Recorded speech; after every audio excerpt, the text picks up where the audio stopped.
رسوله الكريم أما بعد فقد قال الله تعالى في شأن حبيبه إن الله وملائكته يصلون على النبي يا أيها الذين آمنوا صلوا عليه وسلموا تسليما اللهم صل على سيدنا محمد وعلى آل سيدنا محمد وبارك وسلم عليه. பெரியோர்களே, தாய்மார்களே, குறிப்பாக மதனி ஷா கிபிலா அவர்களே, பட்டம் பெறும் மாணவிகளே, மாணவர்களே, நம் அனைவர்களின் மீதும்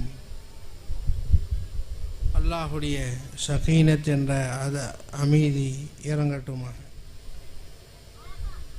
நமக்கு முன்னால் பேசிய மகான்கள் இந்த பெண்கள் மதரசா ஏன், எப்படி மனித இனமாகிய நாம் வாழ வேண்டும், எப்படி வாழ்ந்தால் நம்முடைய வாழ்க்கை மனமாக ஆகும் என்பதை தெளிவுபடுத்தினார்கள்.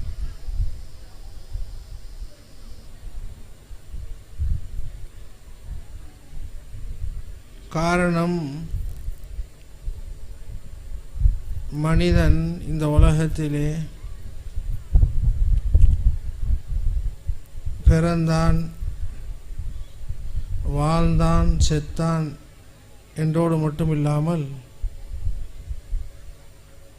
எதற்காக மனிதன் பிறந்தான், எதற்காக அல்லாஹு தஆலா மனிதனுக்கு வாழ்வாதாரத்தையும் வாழ்க்கையும் தருகின்றான், எதற்காக அல்லாஹ் மனிதனுக்கு மௌத் என்று சொல்லப்படும் மரணத்தையும் தருகிறான் என்பதை சிந்திக்க கடமைப்பட்டுள்ளோம். இந்த ஞானத்தை தேடும்படி நபியுனா ஸல்லல்லாஹு அலைஹி வஸல்லம் அவர்கள் முஸ்லிமான ஒவ்வொரு ஆண் பெண்ணின் மீதும் இந்த ஞானத்தை தேடுவது கடமை என்பதாகவும் குறிப்பிட்டுள்ளார். ஆகையால் எந்த பெண்மணியும் தப்பிக்க முடியாது, எந்த ஆணும் தப்பிக்க முடியாது இதை தேடாவிட்டால்.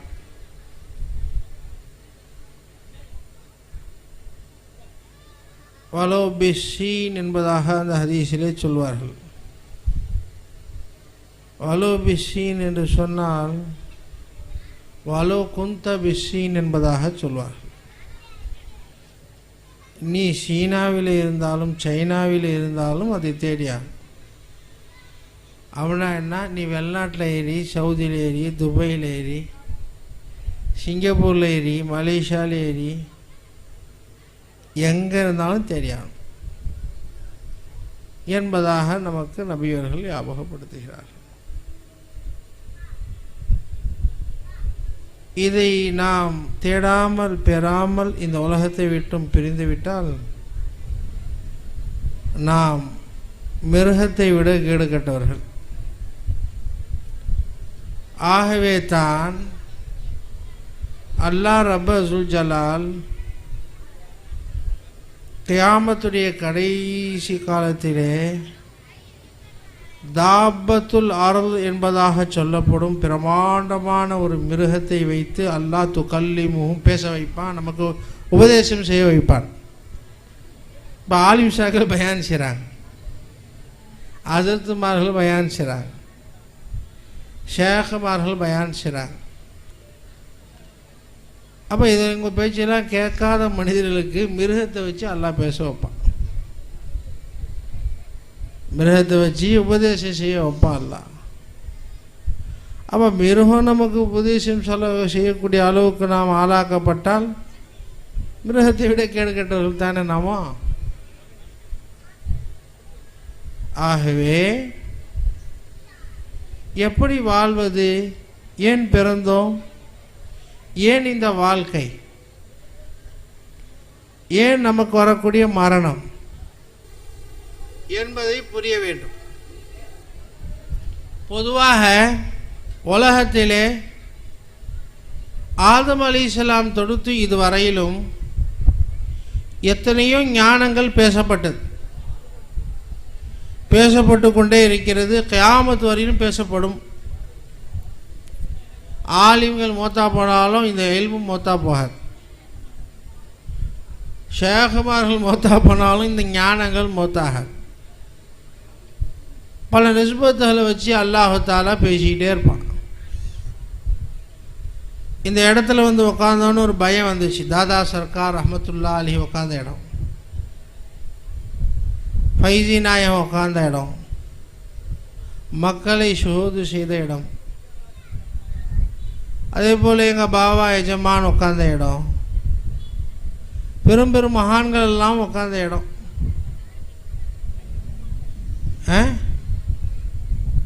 இந்த மதரசாவை ரஃபீக் ஷா சர்க்கார் ஆரம்பத்தில் கட்டி நிர்வாகம் செஞ்சாக. சர்க்காருடைய ஃபைதி நாயகத்துடைய உத்தரவுக்கு இணங்க செஞ்சாக. அவங்க சொல்வாக, மதரசா நடத்துறது இருக்குது சாதாரணப்பட்ட விஷயம் கிடையாது. மிஸ்கீனை கொண்டு அல்லாஹ் ஒரு மதரசாவை அல்லாஹ் நடத்துகிறான். அப்போ சொல்ல போகும்போது சொன்னாங்க, இது சாதாரண விஷயம் நினச்சிக்கிட்டு ஆரம்பிக்க போகிறாங்களா அப்படின்னு சொன்னாங்க சிரிச்சுக்கிட்ட. அதுக்கு தான் துவாவை காண்டி வந்தேன் அப்படின்னு சொன்னேன். அப்போ மகான்களை கொண்டு அவங்க நடத்தினாங்க, மகான்களை கொண்டு மதரசாவை நடத்தினாங்க. அதே போல் மதரசாவுக்கு பெரும் பெரும் மகான்கள் இந்த ஊருக்கு கால் எடுத்து வச்சாங்க. ஆகவே சுருக்கமாக சொல்லப்போனால் இந்த ஊர்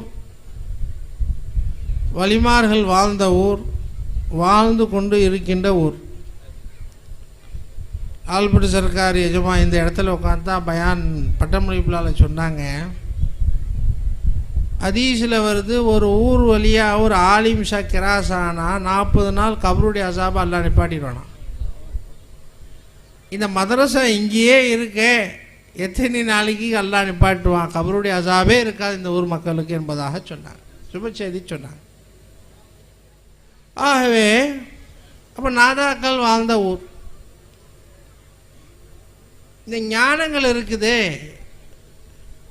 இதை மனிதன் பெறாத வரையிலும் இந்த உலகத்தை விட்டும் பிரிஞ்சா அவன் மிருகத்தை விட கேடு கட்டவன். ஏன், என்ன காரணம்? இது தெரிஞ்சாதாங்க எப்படி வாழ்க்கை செய்யலாம், எப்படி மரணிக்கலாம், எப்படி பிறக்கலாம் என்பதை புரிஞ்சிக்கலாம். இப்போ எத்தனையோ தாய்மார்கள் இருக்கிறாங்க, புருஷன்மார்களும் இருக்கிறாங்க. அவங்கவுங்களுக்கும் அல்லாஹ் குழந்தை பாக்கியத்தை அல்லாஹ் தந்திருக்கிறான். குழந்தை பிறக்கும் போது எப்படி பிறக்குன்னு என்ன சொல்கிறாங்க ரசூலுல்லாஹ் ஸல்லல்லாஹு அலைஹி வஸல்லம்? குழந்தை பிறக்கும் போதே எப்படி பிறக்குன்னு, அந்த குழந்தை எப்படி வாழ்னு, அந்த குழந்தை எப்படி மரணிக்கணும், இந்த மூணையும் குர்ஆன் ஹதீஸ் நமக்கு சொல்லி காட்டிடுச்சு. அதனால் நம்ம இஷ்டத்துக்கும் பெக்க முடியாது, நம்ம இஷ்டத்துக்கும் வளர்க்க முடியாது, நம்ம இஷ்டத்துக்கும் மூத்தாகவும் முடியாது, சாகவும் முடியாது. உதாரணமாக ஒன்று சொல்கிறோம் பார்த்தாங்களா, அல்லாஹ் சொல்கிறான், வலா தமூத்துன்ன இல்லா வஅன்தும் முஸ்லிமூன், முஸ்லிமாகவே தவிர மரணிக்காதீர்கள் அல்லாஹ் சொல்கிறாங்க. அதே போல் பிறக்கும் பொழுது எப்படி பிறக்குன்னு அந்த நிலையை பற்றி அல்லாஹ் சொல்லும் போது சொல்கிறான், குல்லு மௌலூதின் யூலது அலா ஃபித்ரத்தில் இஸ்லாம், இஸ்லாத்துடைய சுவாபத்தில் ஒவ்வொரு குழந்தையும் பிறக்கின்றது. அப்போ பிறப்பதும் இஸ்லாத்தில், மரிப்பதும் இஸ்லாத்தில், வாழ்வது இஸ்லாத்தில் தான் வாழ வேண்டும். எப்படி வாழ்வது? வதவஃபனி முஸ்லிமா வஅல்ஹிக்னி பிஸ்ஸாலிஹீன். அல்லாஹ் தனது திருமறையிலே சொல்லும் பொழுது வலக்கது மக்கன்னாக்கும் ஃபில் அர்லி வஜஅல்னா லக்கும் மாயிஷ கலீலம்மா தஷ்குருன். நீங்களாம் வீடு கட்டி வாழ்றேன்னு நினச்சிக்காது. நான் போய் சம்பாதிச்சேன், வீடு கட்டினேன், வந்து வசிக்கிறேன்னு நினைக்காது. இடம் கொடுத்தது நாங்கிறான் அல்ல. உங்களுக்கு இடம் கொடுத்தது நான். அப்போ நீங்களாம் வந்தார் குடிகள். அப்போ இடம் கொடுத்தா எல்லாம் வச்சிருக்கிறான். அதை சொல்லிட்டு சொல்கிறான் வஜஅல்னா லக்கும் மாயிஷ. எனக்கு ரொம்பவும் நன்றி செலுத்து, கம்மியாக நன்றி செலுத்துருங்க நீங்களாம், குறை சொல்கிறான். அப்போ வாழ்க்கை அல்லாஹ் நமக்கு தருவதே சுக்ரியா செய்வதற்காக, நன்றி செலுத்துவதற்காக. இப்போ நன்றி நன்றி என்று சொன்னால் என்னங்க, பெரும் மாளிகையை கட்டிட்டு ஹாசாமின் ஃபது ரபி எழுதிட்டு போயிடுறான். ஹாசாமின் ஃபதுலி ரப்பி அல்லது மாஷா எல்லாம் எழுதிட்டு போயிடுறான். அல்லது ஒரு அஜத்து 10 அஜத்தை வச்சு மோளது ஓதி சாப்பாடு கொடுத்து சுக்ரியா செஞ்சு ஊருக்கு சாப்பாடு போட்டால் முடிஞ்சிச்சு. இதான் சுக்ரியான்னு நினைக்கிறான். அல்லாஹ் செய்கிற நியாமத்துக்கு சுக்ரியா எப்படிங்க செய்யணும்? நாமும் நம்மை சுற்றி உள்ள நியாமத்தாலும் அல்லாஹுக்கு கட்டுப்பட்டு நடக்கும். ஒரு ஹதீஸில் நபி அவர்கள் சொல்கிறாங்க, யாக்கூப் அலைஹிஸ்ஸலாத்துடைய சரித்திரத்தை சொல்கிறாங்க. யாக்கூப் அலைஹிஸ்ஸலாம் அவங்களுக்கு பல பிள்ளைகள், அவங்களுக்கு பிரியமான பிள்ளை யூசுப் அலைஹிஸ்ஸலாம், அழகான பிள்ளை. அல்லாஹ் தஆலா உலகத்தில் எல்லா மக்களுக்கும் எல்லா பெண்களுக்கும் கொடுத்த அழகின் பாதியை யூசுப் அலைஹிஸ்ஸலாத்துக்கு அல்லாஹ் தந்தான் என்பதாக ஹதீஸிலே வருது. அப்போ அந்த யூசுப் நபியை அவங்க மக்கள், அவங்களுடைய சகோதரர்கள் சேர்ந்து காண அடிச்சிட்டாங்க, கிணத்துல போய் போட்டாங்க, பொறாமையின் அது விதத்திலே. அப்போ வியாபார கூட்டம் வந்து தூக்கிட்டு போய் மிஸ்ர் தேசத்துக்கு தூக்கிட்டு போய் வச்சு வளர்த்து அரச தர்பாரில் போய் அமர்ந்துட்டாங்க, அரசராக ஆகிட்டாங்க யூசுப் அலைஹிஸ்ஸலாம். நான் நல்லா இருக்கிறேன் என்ற செய்தியை பாவாவுக்கு அனுப்புகிறாங்க ஒரு ஆளை விட்டு. குர்ஆன் சொல்லக்கூடிய சரித்திரங்க, கதை சொல்கிற செஞ்சிடாதுங்க. பாவாவுக்கு அனுப்புகிறாங்க, நல்லா இருக்கிறேன் போய் சொல். வந்து சொல்கிறாங்க, வலம்மா அன்ஜா அல் பஷீர், சுபஜேதி சொல்றவர் வர்றார், உங்கள் மகன் நல்லா இருக்கிறார். வந்தவனே யாக்கூப் அலைஹிஸ்ஸலாம் என்ன கேட்டாங்க தெரியுங்களா? ஓ சுபஜேதி சொன்ன மனிதரே, என் மகனை அல ஐயீதீனின் தரக்தஹு, எந்த மார்க்கத்தில் அவரை விட்டு விட்டு வந்தீர்கள் கேட்குறாங்க. பாருங்க, நாம என்ன கேட்போம்? ரூம் ஃப்ரீயா இருக்கா, அவருக்கு பெருசா இருக்கா, ஏசி இருக்கா, தலைவாணி பாய் இருக்கா, கட்டல் இருக்கா, நல்லபடியா இருக்காரா, இதான் கேட்போம். யாக்கூப் அலைஹிஸ்ஸலாம் தான் மகனை எப்படி கேட்குறாங்க பாருங்க.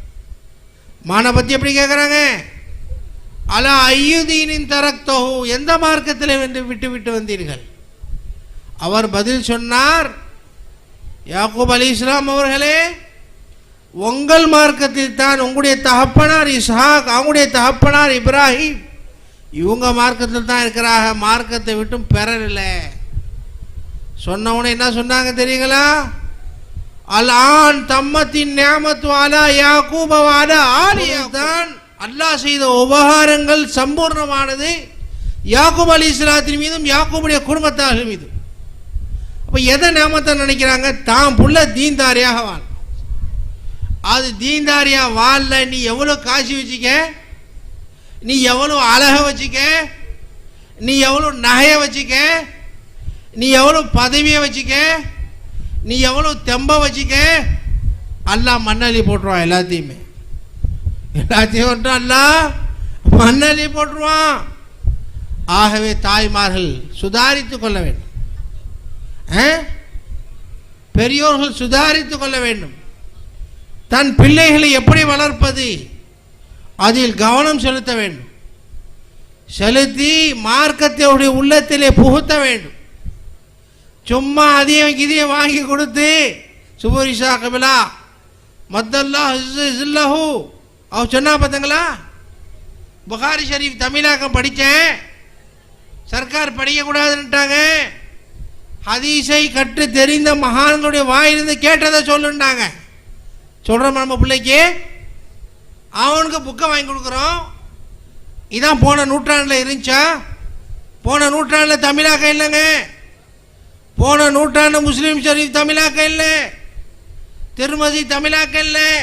எல்லாம் வந்த பிறகு எல்லாம் மார்க்கம் பேச ஆரம்பிச்சிட்டாங்க. எல்லாம் மார்க்கம் பேச ஆரம்பிச்சிட்டாங்க. உண்மை மறைந்து கொண்டே வருகிறது. ஹத்தாக்க தாய்மார்களும் மார்க்கத்தை விட்டு பிறண்டு கொண்டிருக்கிறார்கள். மார்க்கத்தை விட்டு பிறண்டு கொண்டிருக்கிறார்கள். இப்னு மஸ்ஊத் ரலியல்லாஹு அன்ஹு சஹாபிய ரசூல் அவர்கள் மூலமாகத்தான் நமக்கு மார்க்க ஞானங்கள். இது கூடுமா, இது கூடாதா, இது ஜாயிஸா, இது லாயஜூஸா என்ற சட்டத்திட்டங்களை அபு ஹனீஃபா ரஹ்மத்துல்லாஹி அலைஹி அவர்கள், ஷாஃபி ரஹ்மத்துல்லாஹி அலைஹி அவர்கள் போன்ற மகான்கள் அந்த சஹாபியுடைய ஹதீஸை வைத்துத்தான் சட்டத்திட்டங்களை தரிப்படுத்தினார்கள், இந்த பூலோகத்திற்கு காண்பித்தார்கள். அத்தகைய மகான் இப்னு மஸ்ஊத் ரலியல்லாஹு அன்ஹு சொல்லுகின்றார்கள், நீ ஒரு டாயா குடிக்கிற, கோலையில் தண்ணி ஊற்றி தண்ணி குடிக்கிற, தண்ணி குடிக்கும் போது என்ன பார்ப்ப, தண்ணியை பார்ப்பியா இல்லையா, டம்ளரை பார்ப்பியா இல்லையா, டம்ளர் சுத்தமாக இருக்கா இல்லையா, நீ குடிக்கிற கோலை சுத்தமாக இருக்கா இல்லையா, பார்த்து தானே குடிப்ப. அதே போல இந்த இஸ்லாம் என்ற மார்க்கம் யார் மூலியமாக வருது என்பதை பார்த்து வாங்கிக்க. காஃபிர் மூலமாக வரும், முஷ்ரிக் மூலமாக வரும், முர்தத் மூலமாக வரும், அயோக்கியன் மூலமாக வரும். வாங்கின உன் சமுதாயம் அழிஞ்சு போயிடும். 7 தலைமுறை அல்லாஹு தாலா நல்ல இடத்துல கொண்டு போயிடுவான். அதனால ஒஷாரா வாங்கி இந்த தீன முஹம்மதி ஸல்லல்லாஹு அலைஹி வஸல்லம் இந்த மார்க்கம் சன்மார்க்கம் யார் மூலியமாக நீ பெறுகிறாய் என்பதை பார்த்து பெறு என்பதாக இப்னு மஸ்ஊத் ரலியல்லாஹு அன்ஹு குறிப்பிடுகிறார். ஆகவே குறை சொல்ல ஆசை இல்லை. நமது பிள்ளைகளை நாம் வளர்க்கும் பொழுது அவர்களுடைய உள்ளங்களிலே எதை நாம் புகுத்த வேண்டும், எதை உள்ளே நுழைக்க வேண்டும், இரண்டை நுழைக்க வேண்டும். இரண்டில் நமது பிள்ளைகளை தர்பியை செய்வதற்காக, வளர்ப்பதற்காக பாடுபட வேண்டும். அல்லாஹ் சொல்வது, தனது திருமறையில் அல்லாஹ் சொல்கின்றான், வஸ்தாயினு பிஸ்ஸப்ரி வஸ்ஸலாத். நாம் சின்ன பிள்ளைகளாக இருக்கட்டும், வாலிபர்களாக இருக்கட்டும், தாய்மார்களாக இருக்கட்டும், பெரியவர்களாக இருக்கட்டும், மனிதன் என்று சொன்னாலே தேவைகள் உருவெடுத்தவர்கள். எவ்வளோ தேவை நமக்கு. நாம் ஹத்தல் மோத் வரையிலும் நமக்கு தேவை இருந்து கொண்டே இருக்கின்றது. இந்த தேவையை நாம் தத்தளிக்காமல் இருக்க வேண்டும் என்று சொன்னால், இந்த தேவை சுலபமாக கிடைக்க வேண்டும் என்று சொன்னால், இந்த தேவையிலே நாம் அலைமோதாமல் இருக்க வேண்டும் என்று சொன்னால், குர்ஆன் சொல்லக்கூடிய 2 முறை, ஒன்று தொழுகை, இன்னொன்று சபர்.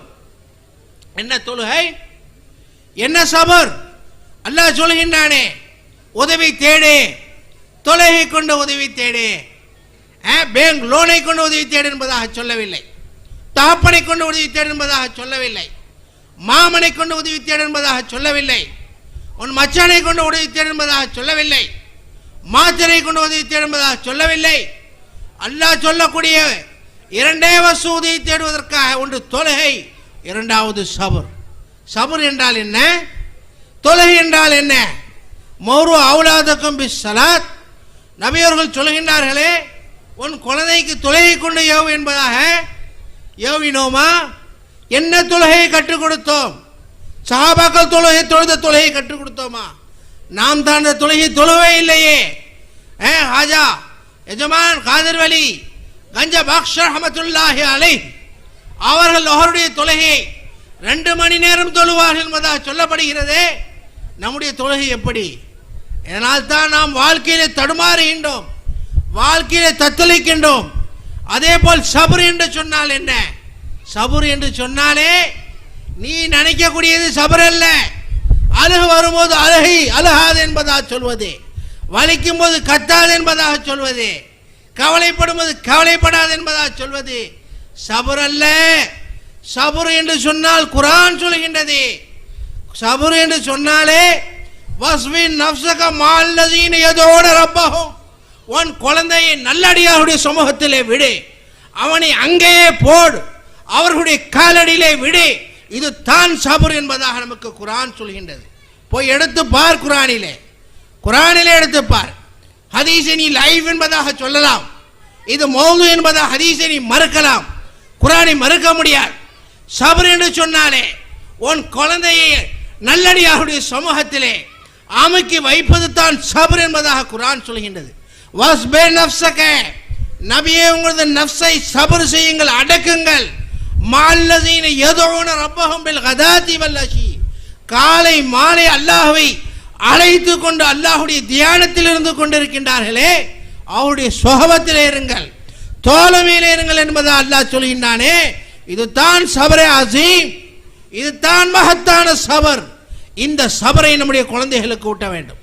ஊட்டாத வரையிலும் நம்முடைய குழந்தை நமக்கு தருதலையாகத்தான் இருக்கும். மகான்களை எடுத்து பாருங்கள். ஹஜ்ரத் அவர்கள், சமதானி ஹஜ்ரத் அவர்கள் சொன்னார்கள், ஷாஃபி ரஹ்மத்துல்லாஹி அலைஹி கான ஷாஃபி மினல் அபுதால். ஷாஃபி ரஹ்மத்துல்லாஹி அலைஹி அவர்கள், இவர்கள் மஸ்ஹபை சேர்ந்தவர் என்பதாக சொல்ல முடியாது. மஸ்ஹபிலே இருக்க, இறை தியானத்திலே மூழ்கி இருக்க, அவர்கள் சூஃபியாக்களிலே இறை நேசர்களிலே உயர்ந்த அந்தஸ்தை பெற்றவர்கள், அபுதால்களில் கட்டப்பட்டவர்கள்.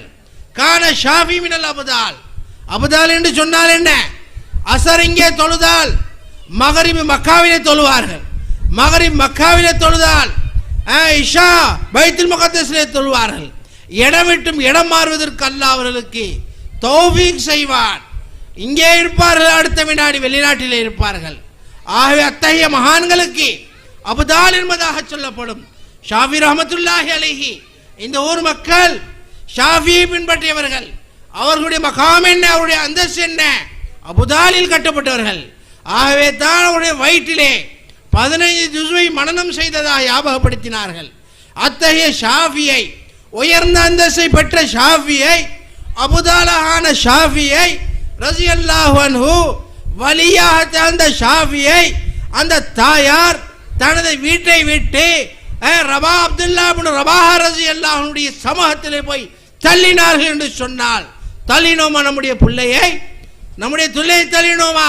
காபிர்களுக்கு முன்னால் தள்ளுகின்றோம், முனாஃபிகளுக்கு முன்னால் தள்ளுகின்றோம், முஷ்ரிக்குகளுக்கு முன்னால் தள்ளுகின்றோம், முர்த்ததுகளுக்கு முன்னால் தள்ளுகின்றோம். அவனுடைய குஃபர் ஒன்றிலே பாயும். எனது பாபா அவர்கள் சொல்வார்கள், அவனுடைய ஷிர்க் ஒன்றிலே பாய்ந்து விடும், அவனுடைய நிஃபாக் ஒன்றிலே பாய்ந்து விடும், அவனுடைய இர்திதாத் ஒன்றிலே பாய்ந்து விடும். ஏன் தள்ளுகின்றாய் என்பதாக சொல்வார்கள். ஆகவே யோசிக்க வேண்டும். நாம் இந்த உலகத்திலே வாழ்க்கை செய்கின்றோம். நமது வாழ்க்கை சுபிட்சமாக, தடுமாறாமல், திகைக்காமல் நம்முடைய வாழ்க்கை செல்ல வேண்டும் என்று சொன்னால், சுலபமாக செல்ல வேண்டும் என்று சொன்னால், வாழ்க்கையில இரண்டை பட்டி பிடித்துக் கொள்ளுங்கள். ஒன்று தொழுகை, மற்றொன்று நல்லடியாருடைய தோழமை என்பதாக அல்லாஹ் குர்ஆனிலே சொல்கின்றான். என்ன தொழுகை என்று சொன்னால் என்ன? எப்படி தொழுவது? யாருக்கு முன்னால் கை கட்டுவது, யாருக்கு முன்னால் குனிவது, யாருக்கு முன்னால் அமர்வது, யாரை பார்த்து சலாம் கொடுப்பது, யாரை பார்த்து இங்கே சலாம் கொடுப்பது? யோசிக்க வேண்டும். அல்லாஹ் குர்ஆனிலே சொல்கின்றானே, ஐனமா துவல்லு ஃபஸம்மா வஜ்ஹுல்லாஹ், நீ எங்கு திரும்பினாலும் நான் இருக்கிறேன் என்பதாக சொன்னானே. அத்தகைய அல்லாஹ்வை மேற்கு திசையிலே அவனை கட்டி போடுவது இஸ்லாமிய சமுதாயத்திற்கு, முஸ்லிம்களாகி நமக்கு நியாயமா? அல்லாஹ்வை கட்டி போட முடியுமா? அல்லாஹ்வை கட்டி போட முடியாது. உங்களை கட்டி போட்டு பாருங்கள், உங்களது பிள்ளையை கட்டி போட்டு பாருங்கள், ஒரு நிமிடம் சும்மா இருக்காது. உங்களை கட்டி போட்டு பாருங்கள், ரூமிலே உங்களால் ஒரு நாள் உங்களால் சும்மா தனியாக இருக்க முடியாது, ஒரே திசையில் இருக்க முடியாது. நம்மால் பல திசையில் இருக்க முடியாது. அல்லாஹ் 6 திசையிலும் இருக்கிறான். வலதுபுறம், இடதுபுறம், முன்புறம், பின்புறம், மேல் கீழ் இருக்கின்றான். அந்த அல்லாஹ்வை கிப்லாவை முன்னோக்கி கட்டி போடுகின்றோமே, இது நியாயமா? நபி ஏன் அந்த திசையை முன்னோக்கினார்கள்? ஏன் முன்னோக்க வேண்டும்? கல்லை பார்த்து முன்னோக்குவதற்காகவா? நமக்கும் காவிருக்கும் சம்பந்தம் இல்லை. கல்லை பார்த்து நாம் முன்னோக்கவா? இபாதத் செய்யவா? சமமில்லை, சமமில்லாஹ் ஆகிவிடுவோம். எதற்காக நபிகள் செய்தார்கள்? ஏன் அந்த கல்லை முன்னோக்க சொன்னார்கள்? அந்த கல்லிலே என்ன இருக்கிறது? அந்த கல்லிலே என்ன இருக்கிறது, அந்த திரையிலே என்ன இருக்கிறது? காபாவிலே திரை மாற்றுகின்றார்கள். ஜுல்ஹஜ் பிறை 10 குலாஃப் என்று சொல்லப்படும் காபாவுடைய திரையை பல கோடி செலவுகள் செய்து மாற்றுகின்றார்கள். ஏன் மாற்றுகின்றார்கள் என்று தெரிந்தால், ஏன் மாற்றுகிறார்கள்? நம்முடைய ஈமானை காப்பாற்றுவதற்காக. அதை நீ கல்லாக பார்த்து விடாதே. ஏன் கல்லாக பார்த்து நீ உமரா செய்ய வந்தால் நீ உமராவுடைய உமரா லானத்துக்குரியதாகும். கல்லாக பார்த்து ஹஜ் செய்ய வந்தால் உன் ஹஜ் கைர மக்பூல் ஆகிவிடும், வேஸ்ட் ஆகிவிடும். உன்னுடைய ஈமானை காப்பாற்றுவதற்காக அல்லாஹ் நல்லடியார்களை வைத்து அந்த திரை அல்லாஹ் தஆலா போட்டு உன் பார்வையை அல்லாஹ் மறைக்கின்றான். ஆகவே யோசிக்க வேண்டும், தொழுகை எப்படி தொழுவது, நமது குழந்தை எப்படி தொழுகையிலே சாய்ப்பது, யாருக்கு முன்னால் தலையை சாய்ப்பது, எதற்காக? அல்லாஹ் ரப்பல் ஜலால் மகான்கள் சொன்னதை போல ஒவ்வொரு வஸ்துவிலும் அல்லாஹ் இருக்கிறான். ஒன்னிலும் இருக்கிறான், எண்ணிலும் இருக்கின்றான். யார் யாருக்கு குனிவது, யார் யாரை பார்த்து சாய்வது, இது விளங்கினால் வாழ்க்கை நமக்கு இன்பமாக டேஸ்டாக ஆகிவிடும். நபியவர்கள் சொல்கின்றார்கள், வஜத ஹலாவத்தல் ஈமான், ஈமானுடைய இனிப்பை மனிதன் பெற்றுக்கொள்வான் என்பதாக நபியவர்கள் சொல்கின்றார்களே, அந்த இனிப்பை நாம் பெற்றுக்கொள்ளலாம். இல்லாவிட்டால் வாழ்க்கை வேஸ்டாக ஹராபாக நாம் இந்த பூலோகத்திலே இந்த பூமிக்கு வயிற்று கொடுக்கக்கூடியவர்களாக, இந்த பூமிக்கு கஷ்டம் கொடுக்கக்கூடியவர்களாகத்தான் இந்த பூலோகத்திலே நாம் சுற்றி திரிவோமை தவிர இந்த பூமிக்கு சந்தோஷம் ஊட்டக்கூடியவர்களாக நாம் தெரியவே முடியாது. யோசிக்க வேண்டும். பூமி பேசுகின்றது, ஒவ்வொரு நாளும் பேசுகின்றது. மனிதா ஆனால் யோமுன் ஜதீதுன், நான் புதிய நாள் ஒவ்வொரு நாளும். பூமி பேசுகின்றது, மனிதா அல்லாஹுக்கு மாறு செய்து என் மேல் நடப்பதற்கு ஒன்னே உனக்கு என்ன தைரியம், அல்லாஹ்வை அதிருப்திப்படுத்தி என்னை அனுபவிப்பதற்கு உனக்கு என்ன தைரியம், வா எனக்கு உள்ளே பார்த்து கொள்கின்றேன். ஒரு நாள் உன்னை நெருக்குவேன், உனது வலாயலுமுகள் எல்லாம் உடையக்கூடிய அளவுக்கு நான் நெருக்குவேன் என்பதாக பூமி நம்மை அதட்டுகின்றது என்று சொன்னால், ஒவ்வொரு வசுவும் அல்லாஹுடைய கப்சாவிலே அல்லாஹுடைய பிடியிலே இருக்கின்றது. இதை மனிதன் உணர்ந்தால் சதா ஒவ்வொரு வசுவுக்கு முன்னாலும் ஒவ்வொரு வசுவுடன் இருக்கக்கூடிய அல்லாஹுக்கு முன்னால் நம்முடைய தலையை சாய்ப்போம், நமது உள்ளத்தை சாய்ப்போம்.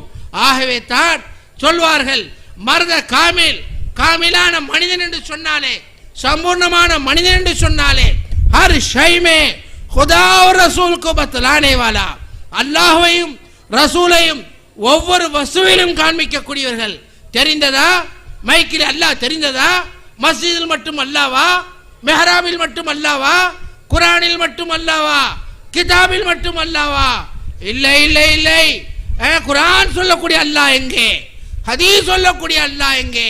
நபி அவர்கள் சொல்கின்றார்கள், நேற்றைய தினம் திருமண சபையிலே பேசினேன், அல்லாஹ்வை நீ தூரமாக விளங்கினாய், என்னை தூரமாக வழங்காதே.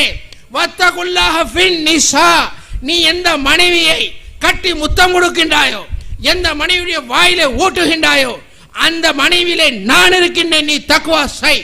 வத்தகுல்லாஹ ஃபின் நிசா, எந்த மனைவியை நீ ஆசிக்கின்றாயோ, எந்த மனைவி பிரியம் வைக்கின்றாயோ, அந்த மனைவியிலே நான் இருக்கின்றேன், அங்கே தக்வா செய் என்பதாக. தக்வா செய்வதற்கு மக்கமா நகரம் போக தேவையில்லை. தக்வா செய்வதற்கு மதீனா நகரம் போக தேவையில்லை. தக்வா செய்வதற்கு மஸ்ஜித் தேவையில்லை. மஸ்ஜித் மட்டும் தக்வா செய்யக்கூடிய இடம் கிடையாது. மக்கா மட்டும் தக்வா செய்யக்கூடிய இடம் கிடையாது. குரான் மட்டும் தக்வா செய்யக்கூடிய இடம் கிடையாது. ஹதீஸ் மட்டும் தக்வா செய்யக்கூடிய இடம் கிடையாது. உனது மனைவியும் தக்வா செய்யக்கூடிய இடம். உன்னுடைய வீட்டிலே வளர்க்கக்கூடிய ஆடு மாடுகள் மிருகங்களும் தக்வா செய்யக்கூடிய இடம். வத்தகுல்லாஹ ஃபில் பஹாயிம், மிருகங்கள் விஷயத்தில் அல்லாஹ்வை தக்வா செய் என்பதாக அல்லாஹ் ஞாபகப்படுத்துகின்றான் என்று சொன்னால் யோசிக்க வேண்டும். நாம் என்னவோ அல்லாஹ் நாம் பிள்ளைகளை பெற்று விட்டதை போல அல்லாஹ் நம்மை படைத்து விட்டு விட்டான், நமது இஷ்டத்திற்கு வாழ்ந்து விடலாம் என்பதாக நினைத்துக் கொள்கிறோம். நம்முடைய சிந்தனைகளை மாற்றிக்கொள்ள வேண்டும். அல்லாஹ் கூட இருந்து கண்காணித்து கொண்டிருக்கின்றான். அதனால் அவனை சந்தோஷப்படுத்துவதற்காக முயற்சி செய்ய வேண்டும்.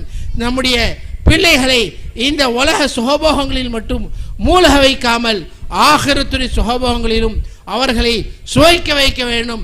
மானில் முஃப்லிசு யார் ரசூல் அல்லாஹ், எனது பிள்ளை 2 மாடி கட்டினான், எனது பிள்ளைக்கு 3 கோடிக்கு சொத்து இருக்கிறது, தாய் தகப்பனுடைய மனசு குதூகலமாகின்றது.